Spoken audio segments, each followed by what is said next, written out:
찬송가 543장을 찬양하며 7월 11일 월요일 새벽 기도회를 하나님께 올려드립니다.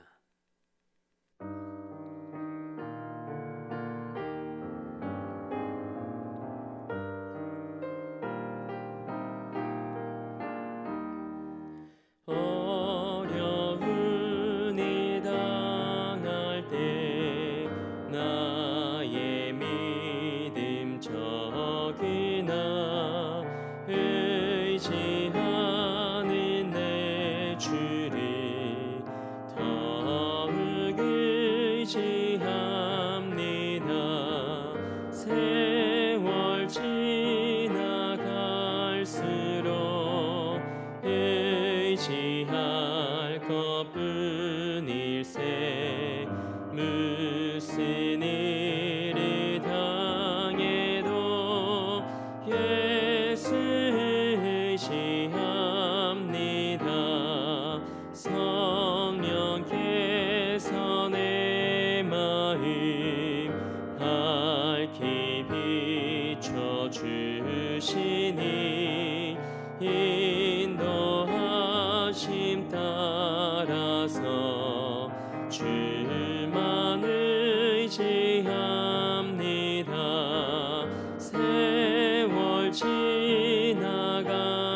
지나갈수록 의지할 것뿐일세. 무슨 일을 당해도 예수 의지합니다. 밝을 때의 노래와 어두울 때의 기도로 위태할 때 도움을 주께 간구합니다. 세월 지나갈수록 의지할 것뿐일세. 무슨 일을 당해도 예수 의지합니다. 생명이 있을 동안에 예수 의지합니다. 천국 올라가도록 의지할 것뿐일세. 세월 지나갈수록 의지할 것뿐일세. 무슨 일을 당해도 예수 의지합니다. 아멘. 사도신경으로 우리의 신앙을 고백합니다. 나는 전능하신 아버지 하나님, 천지의 창조주를 믿습니다. 나는 그의 유일하신 아들, 우리 주 예수 그리스도를 믿습니다. 그는 성령으로 잉태되어 동정녀 마리아에게서 나시고 본디오 빌라도에게 고난을 받아 십자가에 못 박혀 죽으시고 장사된 지 사흘 만에 죽은 자 가운데서 다시 살아나셨으며 하늘에 오르시어 전능하신 아버지 하나님 우편에 앉아 계시다가 거기로부터 살아있는 자와 죽은 자를 심판하러 오십니다. 나는 성령을 믿으며 거룩한 공교회와 성도의 교제와 죄를 용서받는 것과 몸의 부활과 영생을 믿습니다. 아멘. 찬송 270장 한 장 더 우리 힘차게 박수하며 하나님 앞에 영광 올려드립니다.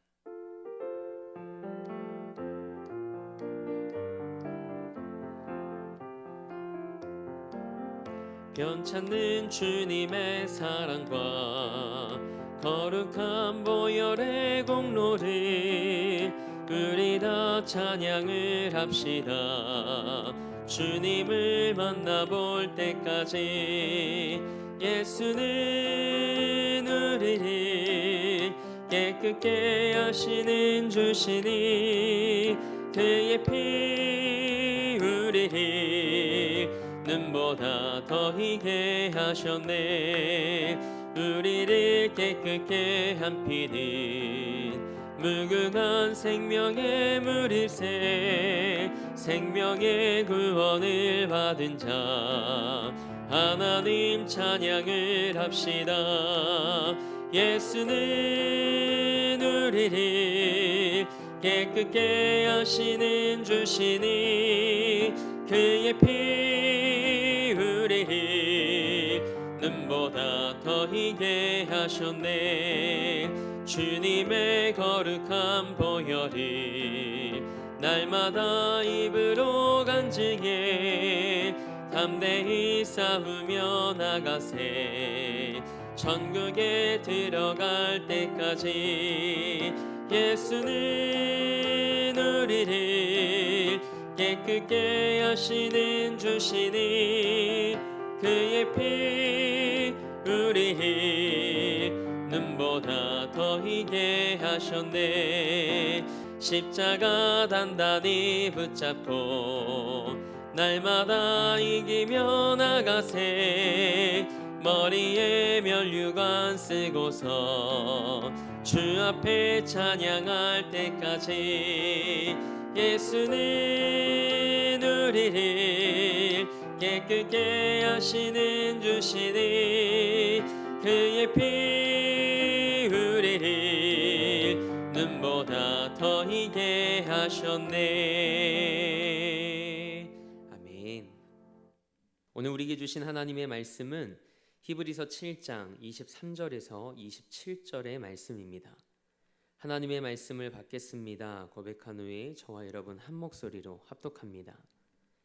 하나님의 말씀을 받겠습니다. 제사장 된 그들의 수요가 많은 것은 죽음으로 말미암아 항상 있지 못함이로되 예수는 영원히 계심으로 그 제사장 직분도 갈리지 아니하느니라. 그러므로 자기를 힘입어 하나님께 나아가는 자들을 온전히 구원하실 수 있으니 이는 그가 항상 살아계셔서 그들을 위하여 간구하심이라. 이러한 대제사장은 우리에게 합당하니 거룩하고 악이 없고 더러움이 없고 죄인에게서 떠나 계시고 하늘보다 높이 되시니라. 그는 저 대제사장들이 먼저 자기 죄를 위하고 다음에 백성의 죄를 위하여 날마다 제사 드리는 것과 같이 할 필요가 없으니 이는 그가 단번에 자기를 드려 이루셨음이라. 아멘. 하나님의 말씀으로 새로운 하루를 여는 사랑하는 성도님들의 삶이 예수님이 우리를 얼마나 사랑하시는지를 느끼고 깨닫는 이 하루가 되길 주님의 이름으로 축복합니다. 오늘은 왜 예수님이셔야만 하는가라는 제목으로 하나님의 말씀 함께 나누고자 합니다.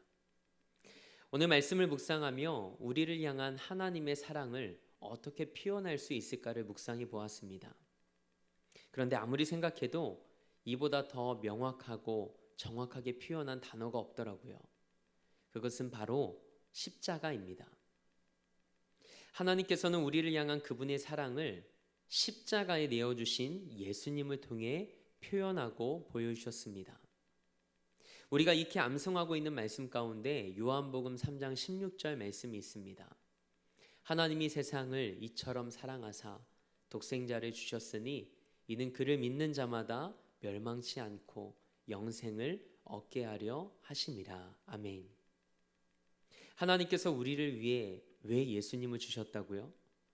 예수님을 믿는 자마다 둘째 사망에 이르지 않고 영원한 생명을 주시기 위해서랍니다. 그런 하나님께서 우리와 이 세상을 어떻게 사랑하셨다고 기록하고 있나요? 사랑하는 아들 독생자를 내오시기까지 우리를 이처럼 사랑하셨답니다. 하나님께서 우리를 얼마나 사랑하시는지를 예수님을 통해 보여주신 겁니다. 내가 너희를 이처럼 사랑한다. 이것이 우리를 향한 하나님의 사랑입니다.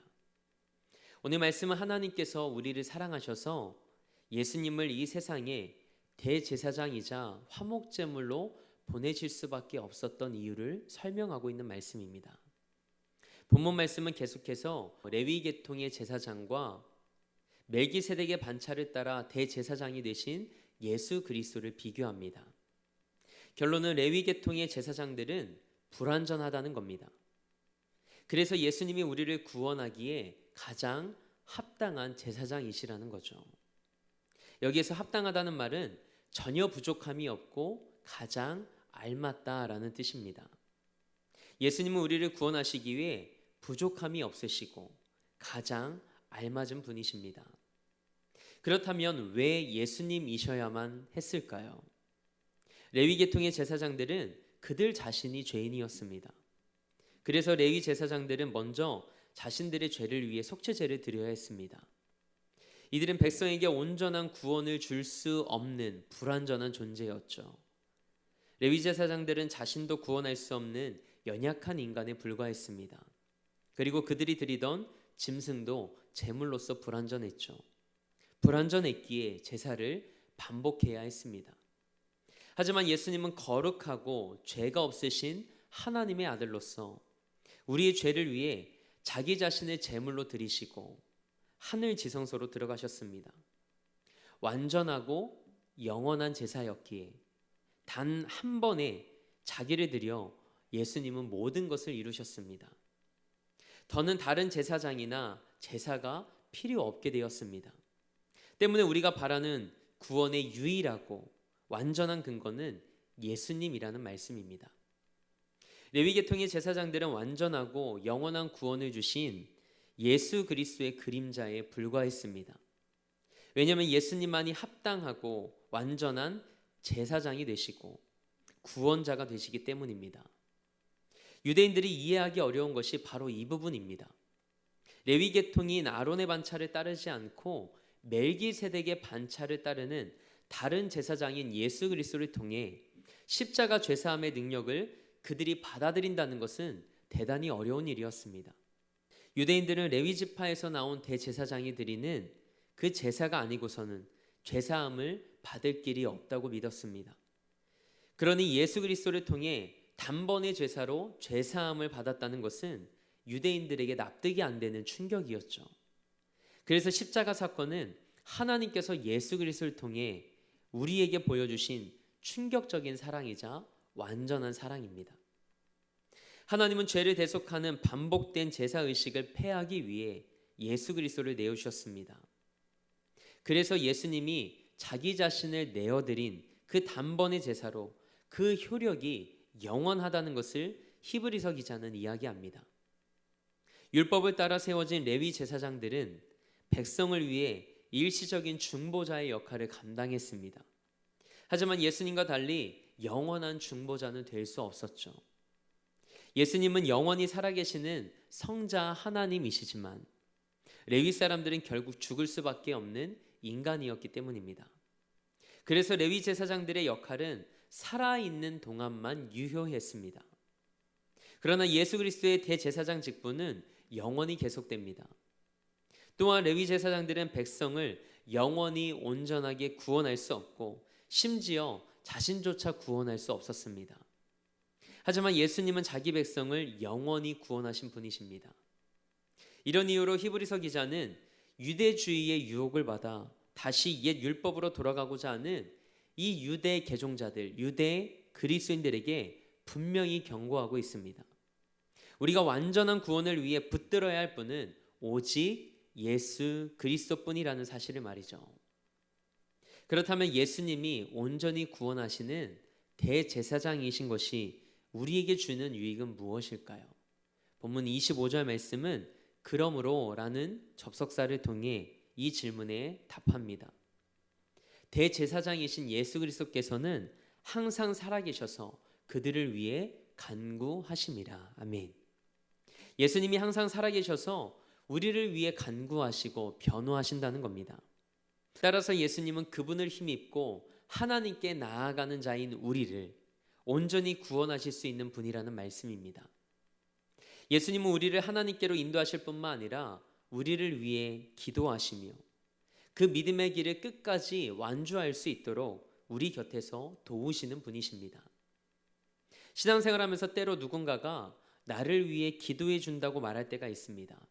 그런 기도의 동역자가 있다는 것은 참 행복한 일입니다. 그러나 사람이기에 기도한다고 말하고 잊을 수도 있습니다. 그러나 누구는 잊지 않으실까요? 우리를 위해 잊지 않고 기도하시는 분이 계십니다. 바로 우리 예수님이십니다. 우리가 온전한 구원에 이르기까지 우리를 위해 기도하시는 분. 생각만 해도 얼마나 든든합니까? 그런데 상상뿐만 아니라 이것이 사실입니다. 우리 주변에 한 사람이 우리를 위해 기도해도 힘이 나고 위로가 되는데 예수님께서 우리를 위해 기도하신다고 말씀하십니다. 우리를 구원해 주신 은혜만으로도 감사한데 예수님께서 우리 삶을 끝까지 붙드시고 견인하시며 우리를 위해 기도하신다고 약속하셨습니다. 그래서 그 어떤 것으로도 예수님의 사랑에서 우리를 끊을 수 없는 것이죠. 로마서 8장 34절과 35절 말씀입니다.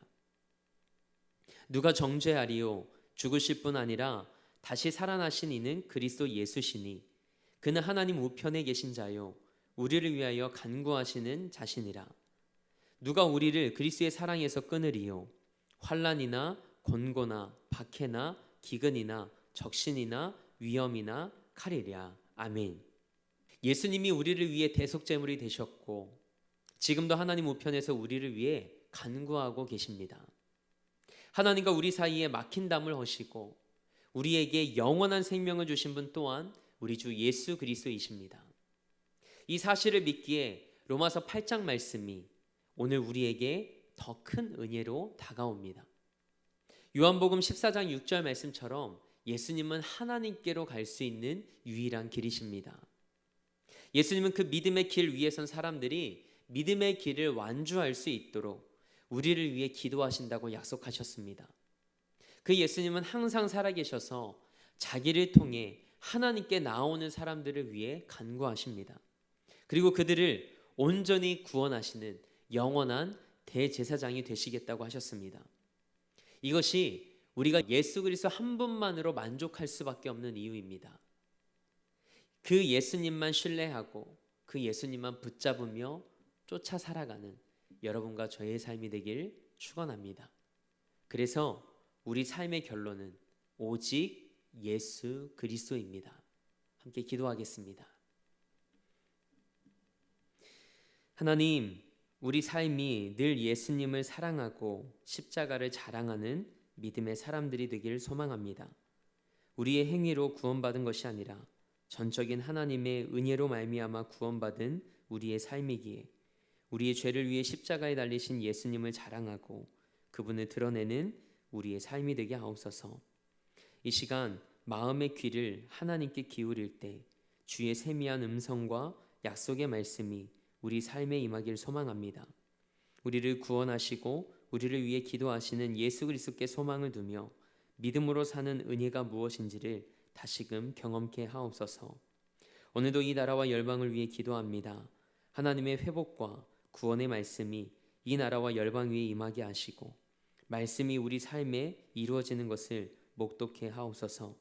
우리 대림교회를 위해 기도합니다. 111의 사명을 품고 복음의 커다란 숲을 이루어가는 재단으로 쓰임받게 하옵소서. 담임 목사님에게 하늘의 지혜와 은혜와 영역을 더하셔서 하나님이 맡겨주신 목양의 사명 충성되이 잘 감당케 하옵소서. 그리고 우리 사랑하는 성도들의 삶과 가정과 일터 안에 우리 주 예수 그리스도의 은혜와 평강이 가득한 삶이 되게 하옵소서. 오늘도 삶의 자리를 성전 삼아 미디어 예배로 이 하루를 시작합니다. 오늘 하루 우리가 살아가는 모든 자리에서 하나님을 만나며 예수님이 결론이 되는 삶을 다시 시작하게 하옵소서. 그렇게 하실 하나님을 기대하며 우리 삶의 목적 되시고 이유 되신 우리 주 예수 그리스도의 이름으로 기도합니다. 아멘. 하늘에 계신 우리 아버지, 아버지의 이름을 거룩하게 하시며 아버지의 나라가 오게 하시며 아버지의 뜻이 하늘에서와 같이 땅에서도 이루어지게 하소서. 오늘 우리에게 일용할 양식을 주시고 우리가 우리에게 잘못한 사람을 용서하여 준 것 같이 우리 죄를 용서하여 주시고 우리를 시험에 빠지지 않게 하시고 악에서 구하소서. 나라와 권능과 영광이 영원히 아버지의 것입니다. 아멘.